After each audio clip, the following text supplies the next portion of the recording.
এই দেশটা তো হজরত শাহজালাল রহমতুল্লাহ আলাইহির দেশ, আমাদের দেশ।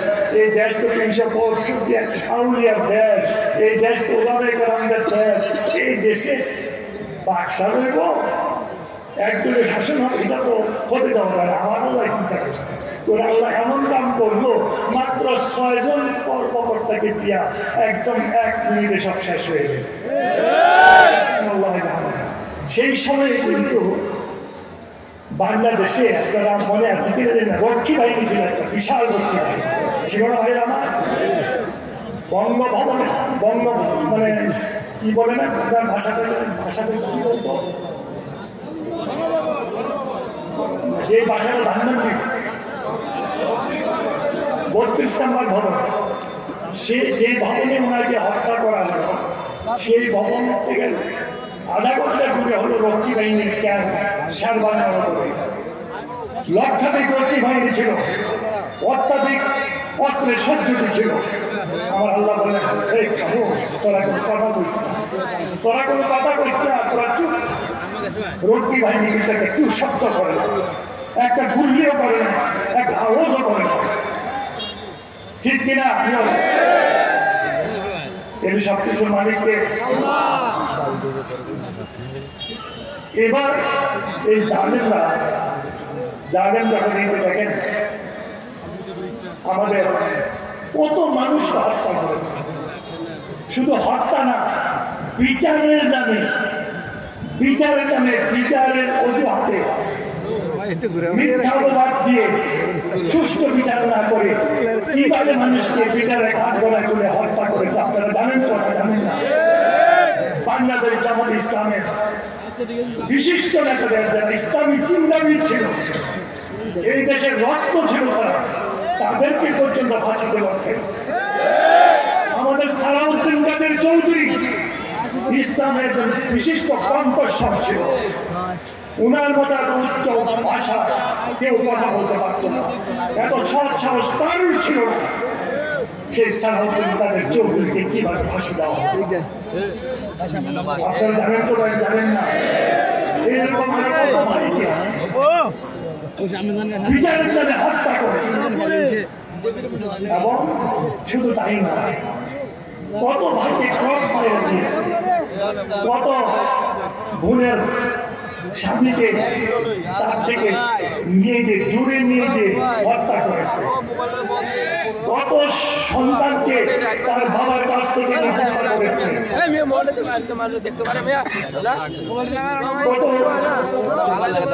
বলতে পারছি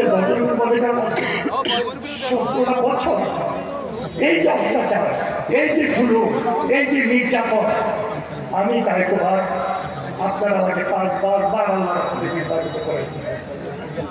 আমি আপনাদের যে বলবো, আল্লাহর রহমত, দয়া, মায়া, মেহরবানিতে আল্লাহর হুকুমে আমাকে নির্বাচিত করেছেন। তাই তো ভাই নাকি? আমি ওই দিন ঢাকাতে আসলাম, আমি তো অভিজ্ঞতা হয়ে গেছি। আমি আল্লাহর কাছে দোয়া করেছি, আল্লাহ এই যে তোমার বুড়া মেয়েরা এত কষ্ট করে মুজাহিদনগর থেকে ঢাকা আসছে, এই বাচ্চারা, বুড়া মানুষরা, তুমি তাদের উপরে রহম করো, দয়া করো, তাদেরকে তুমি মাফ করো, ক্ষমা করো, আমি দোয়া করেছি। ভাইয়েরা আমার, আমি মুরাদনগরে আপনার 5 বার সংসদ সদস্য নির্বাচিত করেছিলাম। আমি আমার মনে হয় ইচ্ছা করি, আমার জানার সাথে কারোর কোনো জুলুম করি না, কোনো অত্যাচার করি না, কোনো অবিচার করি না।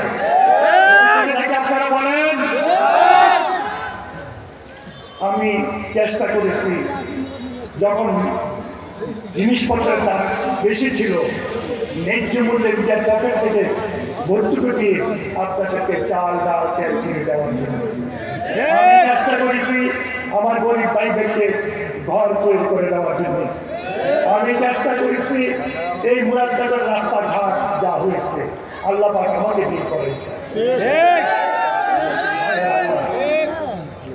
আমি কি অপরাধ করছি, তো অন্যায় করেছি? মাননীয় প্রধানমন্ত্রী তৎকালীন শেখ হাসিনা পার্লামেন্টে বলল, আপনারা শুনেছেন যে আমি নাকি বিচারের ঘটনা ঘটেছে। যে কথাগুলি বলল, আমি যখন চ্যালেঞ্জ করলাম, তখন উনি এই ঘটনা থেকে সরিয়ে আমাকে আসানো কিসে শুধু আমাকে না, তারিক জিয়া সাহেবকে আরো অনেক যারা দিয়ে আল্লাহকে সহ্য করবো। আল্লাহ তো আমাকে কেন্দ্রে বাঁচাইছেন, ইব্রাহিম আলাইহিস সালামকে আল্লাহ পাক ডেকে বেলা আগুনের কুণ্ডলী থেকে বাঁচাইছেন, ইউনূস আলাইহিস সালামকে আল্লাহ পাক ডেকে মাছের পেট থেকে বাঁচাইছেন, আমার কেন্দ্রে বাঁচাইছেন। বিদেশে পাঠাই দিয়েছেন, পাঠায় বিদেশে যে 13টা বছর ছিলাম, মায়ের পেটে যেভাবে ছিলাম এমনিভাবে আল্লাহ পাক আমাকে রেখেছেন। আমাকে দুবাই এয়ারপোর্টে আমি ম্যাডাম জিয়া সাহেব গেছিলেন, ওনারকে রিসিভ করে আমি যখন বের হচ্ছিলাম আমাকে ইন্টারপোল দিয়ে শেখ হাসিনার সরকার আমাকে ইন্টারপোলের মাধ্যমে আমাকে অ্যারেস্ট করেছে। আল্লাহর রহমতে রাখতে পারে না, মাত্র তারা সিদ্ধান্ত নিয়েছিল আমাকে অ্যারেস্ট করে আমাকে বাংলাদেশে পাঠিয়ে দিবে। আমাকে বলছিল তুই তো একটা বড় আকাম করেছো বাংলাদেশে, তবে বাংলাদেশে পাঠাইতে হবে। বাংলাদেশ সরকার ইন্টারপোলের মাধ্যমে তোর নাম বানাইছে, আমরা এখন করে বাংলাদেশে পাঠাই। আল্লাহ রহমতে আমাকে মসজিদে নববীর মুয়াজ্জিন সাহেব 2 রাকাত নফল নামাজ শিখাই দিয়েছিল। কোনো বিপদে পড়লে এইভাবে 2 রাকাত নফল নামাজ পড়ব। আলহামদুলিল্লাহ, আল্লাহর কসম আমার মায়ের দেওয়া কিছু দোয়া আর মসজিদে নববীর যে হযরত ওনার শিখানো 2 রাকাত নফল নামাজ পরে শেষ তারিখে আল্লাহর কাছে কান্নাকাটি করেছিলাম।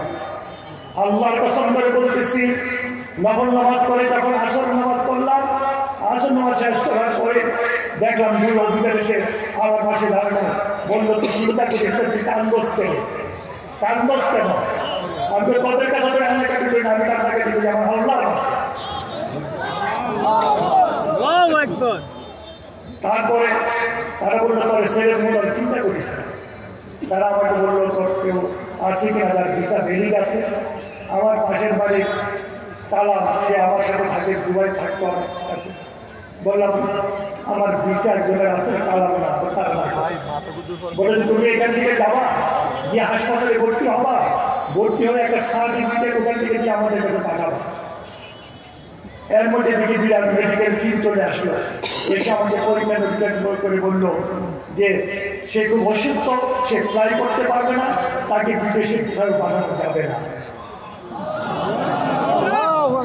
তারপরে তারা দিল, যাওয়ার পরে আমাকে বলল যে তুই শুধু 3 দিন হাসপাতালে থেকে 4 দিনের দিনে যে কোর্টে হাজির হবে। আমি সেইভাবে সার্টিফিকেট পাঠালাম। সার্টিফিকেট পাঠানোর পরে 3 দিনের দিনে হসপিটাল থেকে এই কোর্টে গেলাম। কোর্টে গিয়ে যে এত বড় এক দাড়িওয়ালা জাজ, ওনারা তো ছোট দাড়ি রাখে, এত বড়।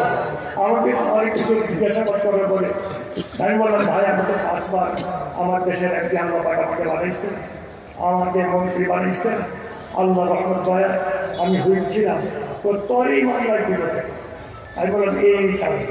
বললো তোর যে হিট ভাঙনা এটার সার্টিফিকেট আছে? আমি আসতে না ভাই মুজিবকে ফোন করলাম, ভাই মুজিব সার্টিফিকেট ব্যবস্থা করে পাঠালো, সার্টিফিকেট জমা দিলাম। দেওয়ার পরে কোর্ট রায় দিল, মামলা ডিসমিস। তারপর আমার মাকে আমি ফোন করলাম, মা আমি কি করবো? তুমি মালয়েশিয়া চলে যাও, তোমার তো 2 মেয়ে ওখানে পড়ে, ওখানে থাকে। ওখানে গেলাম, যাওয়ার পরে আমার ভাই মুজিব আমাকে 6 মাসের ভিসার ব্যবস্থা করে দিল। তো 6 মাস পরে আবার 6 মাস করলো, তারপর আর ভিসার এক্সটেনশন হয়। খুব মহা চিন্তা করেছিলাম ভিসা এক্সটেনশন হয় কিভাবে থাকবে। তখন আমি বৃহস্পতিবার দিন রাত্র স্বপ্নে দেখি আমার বাসায় এসে ইমিগ্রেশন অফিসাররা ভরে গেছে মহিলা। আমি এই স্বপ্ন দেখে সকালবেলায় আমার স্ত্রীকে বললাম যে আমি কি একটু হসপিটালে ভর্তি হই, কারণ আমার তো ভিসা নাই এখন।